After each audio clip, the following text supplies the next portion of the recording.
అక్కడ రాహుల్ గాంధీ గారి నామినేషన్ కార్యక్రమంలో పాల్గొని అక్కడి నుంచి మళ్ళీ బయలుదేరి హైదరాబాద్కు వచ్చి అటు నుంచి ధర్మపురి పోయి అక్కడి నుంచి బై రోడ్ ఆలస్యమైనా ఏది ఏమైనా ఎదురు చూస్తున్న మీకోసం ఈరోజు సిరిసిల్లకు రావాల్సిందే అన్న ఆలోచనతోటి ఇంత ఆలస్యమైన మీ దగ్గరికి వచ్చిన ఇన్ని గంటలు ఎర్రటెండ నుంచి చిమ్మ చీకట్లు పడ్డా మీరందరూ వెల్జాల రాజేందర్ రావు గారిని గెలిపించడానికి కాంగ్రెస్ పార్టీకి అండగా నిలబడడానికి వేలాదిగా ఎదురు చూస్తున్నందుకు మీకు అందరికీ మనస్ఫూర్తిగా ధన్యవాదాలు, కృతజ్ఞతలు. మిత్రులారా, ఇవాళ మీరందరూ ఆలోచన చేయండి. ఈ కరీంనగర్ జిల్లా పార్లమెంట్ ఎన్నికల్లో పోటీ పడుతున్నది ఎవరో కొత్త వాళ్ళు కాదు, గతంలో పార్లమెంట్ సభ్యులుగా పనిచేసిన వాళ్ళే. ఒక ఆయన పేరు వినోద్ రావు, రెండో ఆయన పేరు బండి సంజయ్, ఒక ఆయననేమో అపర మేధావి, రెండో ఆయననేమో అరగుండు మేధావి. ఈ అపర మేధావిని అరగుండు మేధావిని చాలా సంవత్సరాల నుంచి మీరు చూస్తూనే ఉన్నారు. 10 సంవత్సరాలు అపర మేధావి ప్రభుత్వం అధికారంలో ఉన్నది. ఈ 10 సంవత్సరాలు మన ప్రాంతానికి చేసిన ద్రోహం, తెలంగాణను దోసుకున్న విధానం ఇవాళ మీరు బీఆర్ఎస్ పార్టీని చూసిండ్రు.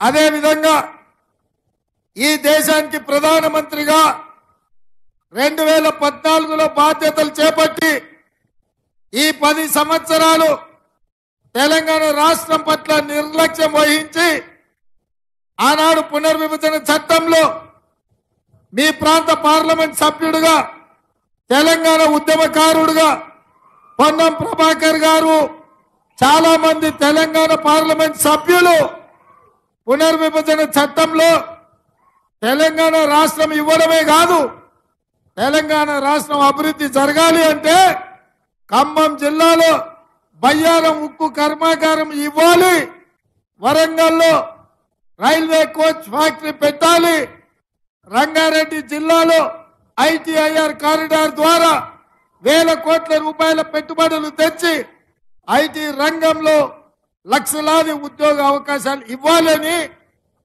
గిరిజన విద్యార్థులు చదువుకోవడానికి గిరిజన యూనివర్సిటీ ఇవ్వాలని, ఐఐటి ఐఐఎంల ద్వారా ప్రపంచానికి మన మేధా సంపత్తిని ఎగుమతి చేయడానికి, చదువుకోవడానికి యూనివర్సిటీలను ఆనాడు పునర్విభజన చట్టంలో మంజూరు చేయించింది. కానీ దురదృష్టవశాత్తు నరేంద్ర మోడీ గారు ఈ దేశానికి ప్రధానమంత్రిగా బాధ్యత చేపట్టిన తర్వాత ఆయన గుజరాత్ తప్ప ఏ రోజు కూడా తెలంగాణ గుర్తు రాలే. తెలంగాణకి ఇవ్వాలన్న ఆలోచన గాని, ఆనాడు చట్టబద్ధంగా మనకిచ్చిన హక్కులను గాని ఏ రోజు పట్టించుకోలే. ఇదే కాదు, సాగునీటి ప్రాజెక్టుల్లో కాళేశ్వరం ఎత్తిపోతల జాతీయ ప్రాజెక్టు గాని, లేకపోతే పాలమూరు రంగారెడ్డి ఎత్తిపోతల పథకాన్ని జాతీయ ప్రాజెక్టుగా తెలంగాణకి ఇవ్వాలన్న ఆలోచన భారతీయ జనతా పార్టీ చేయలేదు. మరి ఇవాళ అటు వినోద్ రావు అయినా ఇటు బండి సంజయ్ అయినా ఏమి చేయలేదు, ఏమి ఇవ్వలేదు తెలంగాణకు. మొన్న జరిగిన శాసనసభ ఎన్నికల్లో 10 సంవత్సరాలు తెలంగాణను పట్టి దోసుకున్న పీడ చీడ బిల్లా రంగాలను బండకేసి కొట్టిండ్రు, 100 మీటర్ల గోతి తీసి పెట్టిండ్రు. బిర్లా రంగాలంటే ఎవరో కాదు, హరీష్ రావు, కేటీఆర్. ఇవాళ బీఆర్ఎస్ అంటేనే బిల్లా రంగ సమితి. ఎందుకంటే దోపిడీలకు, దొంగతనాలకు వీళ్ళకు ఆదర్శం బిల్లా రంగాలే. అందుకే ఇవాళ వాళ్ళను మొన్న డిసెంబర్లో జరిగిన శాసనసభ ఎన్నికల్లో వాళ్ళను మన కార్యకర్తలు ఓడించి కాంగ్రెస్ పార్టీని గెలిపించారు. అయితే ఈ మధ్యకాలంలో మనం బీఆర్ఎస్ ను ఓడించినాం, ఇక మనం విజయం సాధించినట్టే అని మన కార్యకర్తలు, మన నాయకులు, మా మిత్రుడు ఆది శ్రీనివాస్ గారు, మా కవ్వంపల్లి సత్యనారాయణ, మా మేడిపల్లి సత్యం, మా కేకే మహేందర్ అన్న, వీళ్ళందరూ కూడా కొంచెం రిలాక్స్ అయిపోయింది. కానీ నేను మా నాయకులకు, మా కార్యకర్తలకు ఒక మాట చెప్పదలుచుకున్నా. డిసెంబర్లో జరిగినవి సెమీఫైనల్స్ లో బిల్లా రంగాలను ఓడించడం, ఇప్పుడు ఫైనల్స్ లో మోడీ అమిత్ షా తోని రేపు ఫైనల్స్ జరగబోతున్నాయి.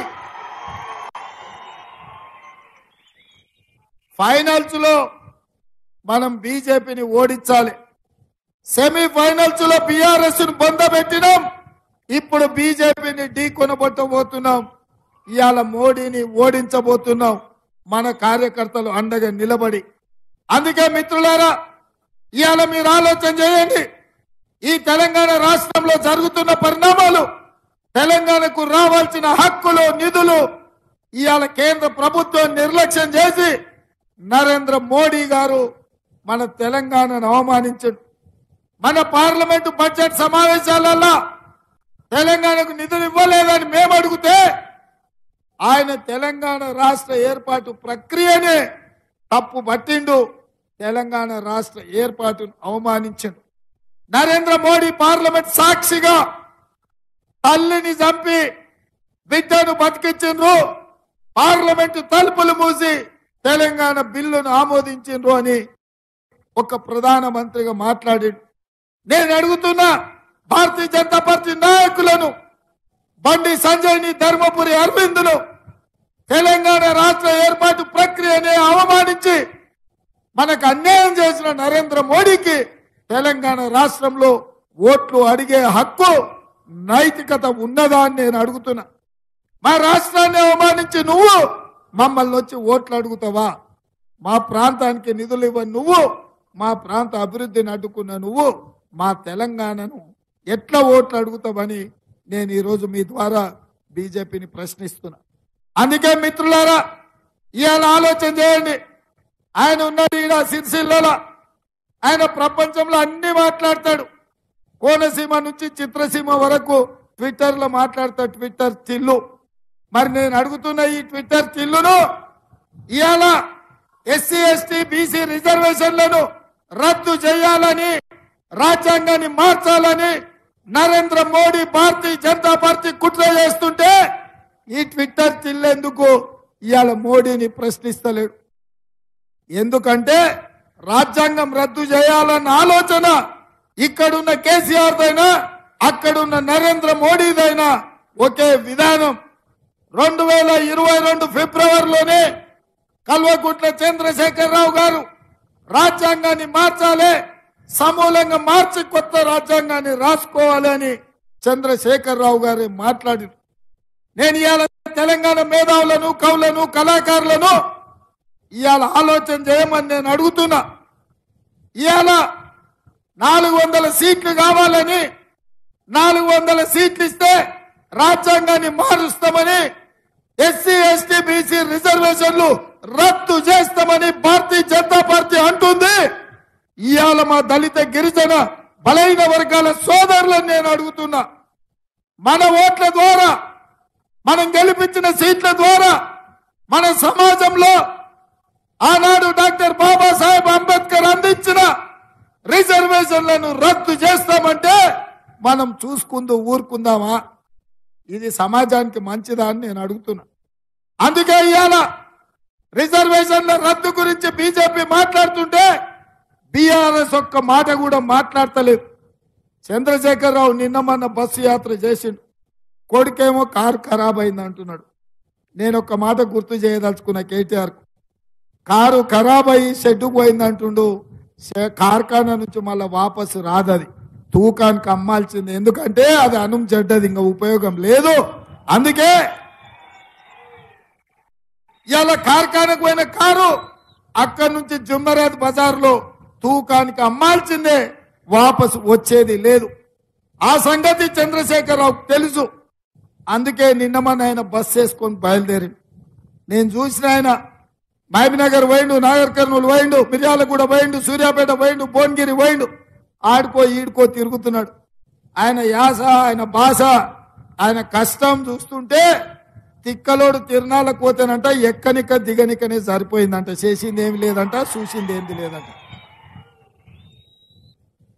ఆయన మాటలు మొత్తం చూసిన 40 ఏళ్ల రాజకీయ అనుభవం, కేంద్ర మంత్రిగా, రాష్ట్ర మంత్రిగా, తెలంగాణ రాష్ట్ర మొదటి ముఖ్యమంత్రిగా ఆయన అనుభవంతో కొత్తగా వచ్చిన ఈ ప్రభుత్వానికి ఏమైనా సలహాలు సూచనలు ఇస్తాడేమని ఆయన అవన్నీ ఏమి ఇయ్యలే.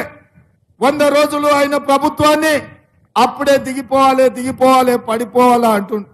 నేను అడుగుతున్నా ఇక్కడ ఉన్న మా మిత్రులను, అయ్యా 100 రోజుల్లో 5 గ్యారెంటీలు అమలు చేసిన మనం దిగిపోవాలంటే 10 ఏళ్లు తెలంగాణను దోచుకున్నా, ఈ 10 ఏళ్లు తెలంగాణకు అన్యాయం చేసిన భారతీయ జనతా పార్టీ ఇవాళ అధికారంలో ఉండాలనా?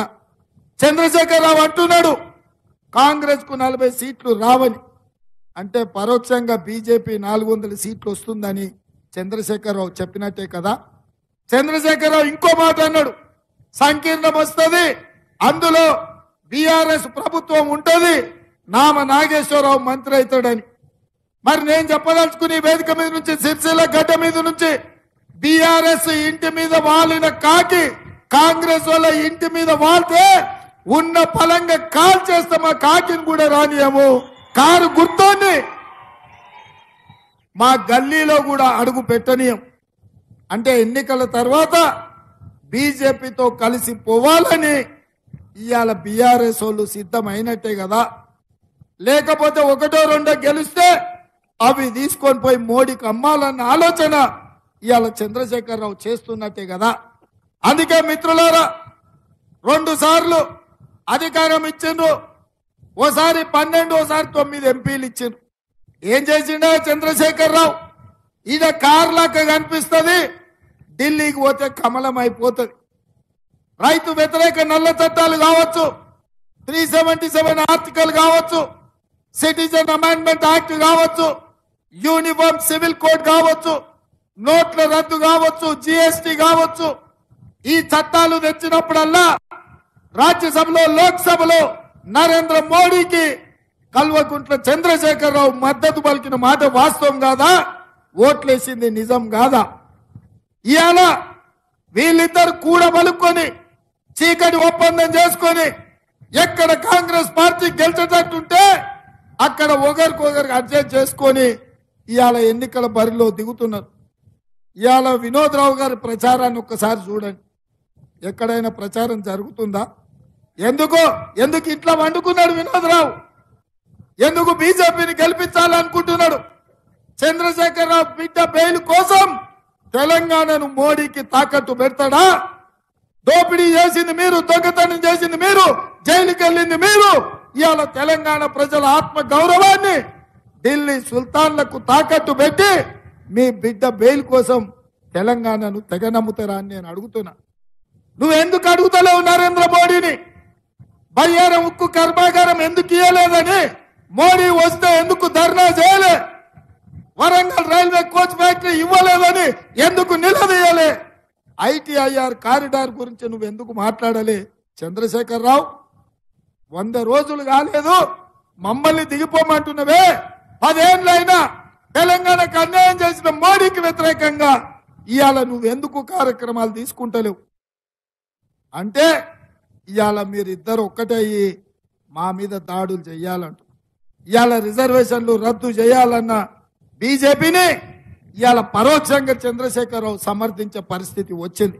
అదే విధంగా మిత్రులారా, మా అక్కలు, మా ఆడబిడ్డలు వాళ్ళందరి కష్టాలు చూసి వచ్చిన 48 గంటల్లోనే మా పొన్నం ప్రభాకర్ మంత్రిగా ఉన్న ఆర్టీసీ ఆడబిడ్డలకు దాదాపుగా 40 కోట్ల మంది ఆడబిడ్డలు ఇవాళ ఆర్టీసీ బస్సులో ఉచిత ప్రయాణం పొంది 1500 కోట్ల రూపాయలు రాష్ట్ర ప్రభుత్వం నష్టాలలో ఉన్న ఆర్టీసీకి చెల్లించిన మాట నిజం కాదా?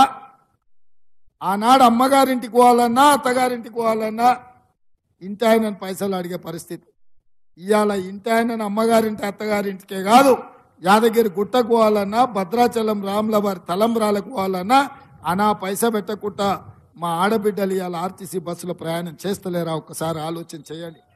ఇదే కాదు, ఇంటి ఖర్చులు పెరిగినాయి, పిల్లల చదువుల ఫీజులు పెరిగినాయి. అందుకే ఆడబిడ్డ సంపాదించుకున్న సొమ్ము ఆడబిడ్డకు ఉండాలని మోడీ కేసీఆర్ కలిసి సిలిండర్ ను 1200 చేస్తే ఇవాళ కాంగ్రెస్ పార్టీ 500 రూపాయలకే సిలిండర్ ఇచ్చి పేదవాళ్లను ఆదుకున్న మాట వాస్తవం కాదా? 50 లక్షల కుటుంబాలు ఇవాళ 500 రూపాయలకే సిలిండర్ పొందుతున్న మాట నిజం కాదా?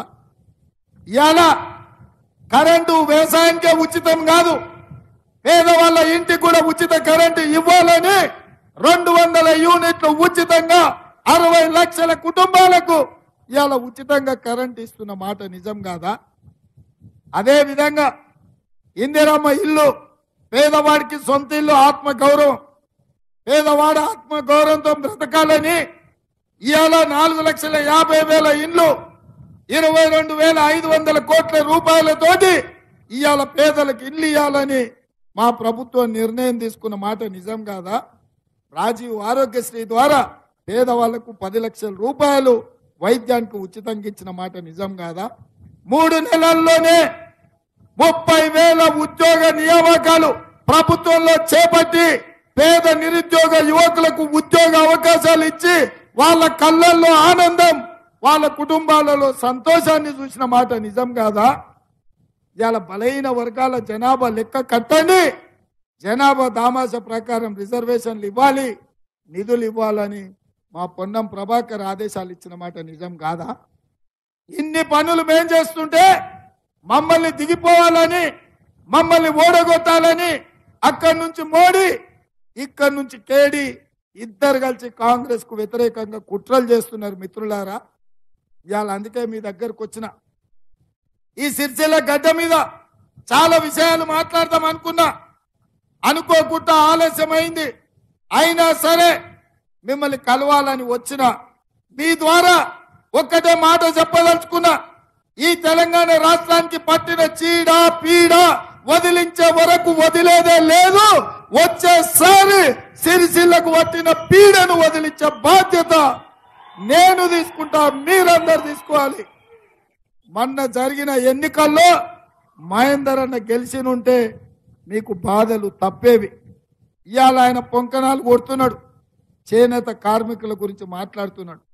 నేను అడుగుతున్నా, ఈ ఉద్దెరోడు 40,000 కోట్ల రూపాయలు ఉద్దెర పెట్టిపోయింది పోతా పోతా. ఇక ఆ ఉద్దెర బకాయిలు చెల్లించలేక నేను చేస్తున్నా. మా చేనేత కార్మికులకు కూడా 150-160 కోట్లు బకాయిలు పెడితే మా ఆది సీనన్న, మా పొన్నం ప్రభాకర్ మహేందర్ రెడ్డి గారు వచ్చి మా దగ్గర 275 అంట 275 కోట్లు ఉద్దెర పెట్టిపోయిండు. ఈ ఉద్దెరోడు, ఈ తాగుబోతుల సంసారం ఇవాళ తెలంగాణలో ఉద్దెర బకాయిలు ఎక్కువైనాయి. వీళ్ళు వస్తే నేను మాట్లాడి, నేతన్నలు గీతన్నలు మన వాళ్ళు మనకు ఓట్లేసిండ్రు, మనల్ని గెలిపించిండ్రు, వాళ్ళని ఆదుకోవాలని నేతన్నల కోసం 50 కోట్ల రూపాయలు బకాయిలు విడుదల చేసి ఆ కుటుంబాలను ఆదుకొని ఎన్నికల కోడ్ అయిన వెంబడే మిగతా పైసలు ఇచ్చి మా చేనేత కార్మికుల కుటుంబాలలో సంతోషం చూడాలని అనుకుంటున్నాం. కాళేశ్వరం ప్యాకేజ్ 9 పెండింగ్ ఉంది, ఇంకా పూర్తి కాలే. పాదయాత్రలో నేను చూసిపోయినా, ఈ రోజు కూడా అది అట్లనే పడవ పడ్డది. ఆ పడవ పడ్డ పనులు కూడా చేపించే బాధ్యత నాది. ఇవాళ మేడిగడ్డ మేడి పండు అయింది, అన్నారం పక్కున వలిగింది, సుందిలా ఎట్లుందో ఎవరికి తెలుస్తలేదు. 1,00,000 కోట్లు పెట్టినా అంటాడు, బాగా మెక్కిండు పందికొక్కు లెక్క. ఇవాళ మేడిగడ్డ సుందిల అన్నారం ఇవాళ దిక్కులేంది అయిపోయింది. అందుకే ఇవాళ మిత్రులారా, ఎన్నో విషయాలు ఉన్నాయి.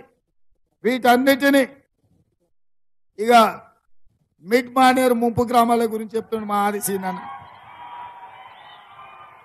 అన్నీ ఉన్నా అల్లు నోట్లో శని అని పెద్దోళ్ళు చెప్పారు. ఏం పోయే కాలం వచ్చిందా?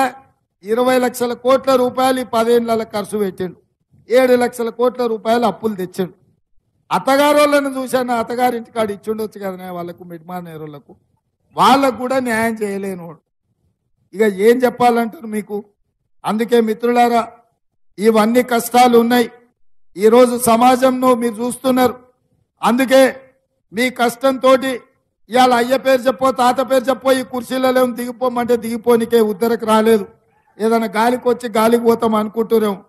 మామూలుగా ఏం రాలేదు, మీకు తెలుసు కదా.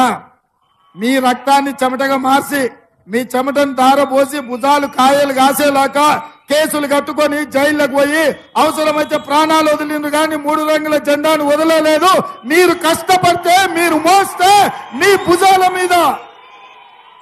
భుజాల మీద తీసుకొచ్చి ఆ కుర్చీలో కూర్చోబెట్టారు. వాడో వీడో దిగు అంటే తొక్కుతామని చెప్పినా ఇవాళ కూడా చెప్తున్నా, బిడ్డ అట్లా ఇట్లా రాలేదు. ఆదిలాబాద్ నుంచి అలంపూర్ వరకు పాదయాత్రలు చేసి నల్లమల అడవు నుంచి తక్కుకుంటూ వచ్చినాం. 10 ఏళ్ల కుర్చీలో ఉంటాం. పేద ప్రజలకు ఇచ్చిన మాట నిలబెట్టుకుంటాం. పేదలను ఆదుకునే వరకు మన ప్రభుత్వం ఉంటుంది. ఎవరు అదరాల్సిన పని లేదు, ఎవరు బెదరాల్సిన పని లేదు. అందుకే మిత్రులారా, ఇవాళ నా విజ్ఞప్తి ఒక్కటే. వినోదరావుని చూసిండ్రు, బండి సంజయ్ని చూసిండ్రు. వాళ్ళేమో కొత్తోళ్ళు కాదు, కొత్తగా చేసేది లేదు, కొత్తగా చెప్పేది లేదు. అందుకే ఇవాళ మిమ్మల్ని ఒక్కటే అడుగుతున్నా. వెల్చాల రాజేందర్ గారు 10 రూపాయలు ఇంట్లోకెళ్ళి ఖర్చు పెట్టేటోడు. జగపతిరావు గారు 2 సార్లు ఎమ్మెల్యేగా, ఎమ్మెల్సీగా, తెలంగాణ ఉద్యమకారుడుగా ఈ ప్రాంత ప్రజలకందరికీ తెలిసినోడు. ఇవాళ రాజేందర్ ను మీరందరూ ఆశీర్వదించండి. ఇట్లాంటి వాడు చదువుకున్నవాడు ఉంటే ఢిల్లీలో నాకు అండగా ఉంటాడు. మీ చేనేత పరిశ్రమ మీద వేసిన 5% జిఎస్టీ మీద పార్లమెంటులో కొట్లాడాలి. రేపు మన ఇండియా కూటమి ప్రభుత్వం వస్తే ఆ ప్రభుత్వంలో మీ సమస్యల్ని పరిష్కరించడానికి రాజేందర్ లాంటి చదువుకున్న వాళ్ళు పార్లమెంట్ సభ్యులు ఉండాలి. నాలాంటి వాళ్లకు రాజేందర్ లాంటి వాళ్ళు తోడుగా ఉంటే ఢిల్లీలో సమస్యలు పరిష్కరిస్తా, సాగునీటి ప్రాజెక్టులను జాతీయ ప్రాజెక్టుల కింద సాధించుకు వస్తా. అందుకే ఇవాళ తెలంగాణకు అక్కడొకటి ఉంది, బీజేపీ ఇచ్చింది. ఒక్కసారి అది ఇక్కడ ఈర్రా. ఏందా అరగుండు తెచ్చిందంటే గాడిద గుడ్డు తెచ్చిండు. మీ అరగుండు బోడిగుండు ఇద్దరు కలిసి తెలంగాణకు తెచ్చింది ఏంటంటే గాడిద గుడ్డు తెచ్చిండు. ఇదే కదా. అందుకే ఇవాళ నేను మీకు గుర్తు చేయదలుచుకున్నా. బయ్యారం ఉక్కు కర్మాగారం మనం అడిగితే బీజేపీ ఇచ్చింది. ఏమిచ్చారు మీరు చెప్పాలి, నేను కాదు. బయ్యారం ఉక్కు కర్మాగారం మనం అడిగితే బీజేపీ ఏమిచ్చింది? రైల్వే కోచ్ ఫ్యాక్టరీ మనం అడిగితే బీజేపీ ఏమిచ్చింది? ఐటీఐఆర్ కారిడార్ మనం అడిగితే బీజేపీ ఏమిచ్చింది? IIIT మనం అడిగితే బీజేపీ ఏమిచ్చింది? ఐఐఎం మనం అడిగితే బీజేపీ ఏమిచ్చింది? నేనిప్పుడు బీజేపీ ఏమిచ్చిందంటే మీరు గాడిద గుట్ట అనాలే, మోడీ ఏం తెచ్చిండంటే గాడిద గుట్ట అనాలి. అందరు రెడీనా? రెడీనా? రెడీనా? రెడీనా? రెడీనా? మా మీడియా వాళ్ళు ఏమంటలేరు. మీకేమన్నా వచ్చింది? ఏం రాలే కదా. మీరు కూడా మా తెలంగాణ బిడ్డలే, మా సోదరులే కదా. మీరు కూడా మాకు తోడు అవ్వాలి. బీజేపీ ఏమిచ్చింది? మోడీ ఏం తెచ్చిండు? బీజేపీ ఏమిచ్చింది? మోడీ ఏం తెచ్చిండు? బీజేపీ ఏమిచ్చింది? మోడీ ఏం తెచ్చిండు? బీజేపీ ఏమిచ్చింది? మోడీ ఏం తెచ్చిండు? బీజేపీ ఏమిచ్చింది? మోడీ ఏం తెచ్చిండు? మరి గాడిద గుడ్డు ఇచ్చిన వాళ్లకు కర్రు కాల్చి వాత పెట్టాలనా లేదా? అందరు సిద్ధమేనా? మరి రాజేందర్ అన్నను 1,00,000 ఓట్లతో గెలిపించేది పక్కనా? పక్కనా? పక్కనా? పక్కనా?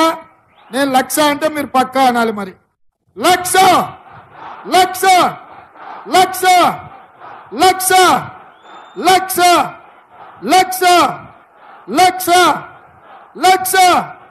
1,00,000 1,00,000 1,00,000 1,00,000 వేదిక మీద ఉన్న వాళ్ళు చుట్టాల్లాగా కూర్చున్నారా? మీరేమో కష్టపడతారంట, వాళ్ళేమో ఏసీలో కూర్చుంటారంట. ఈసారి వాళ్ళే అనాలి, మీరేమనుకోరు. వాళ్ళు ఎంత గట్టిగా అంటారో చూస్తా. 1,00,000 1,00,000 1,00,000 1,00,000 1,00,000 1,00,000 1,00,000 1,00,000 జై కాంగ్రెస్, జై జై కాంగ్రెస్. హస్తం గుర్తుకే, హస్తం గుర్తుకే.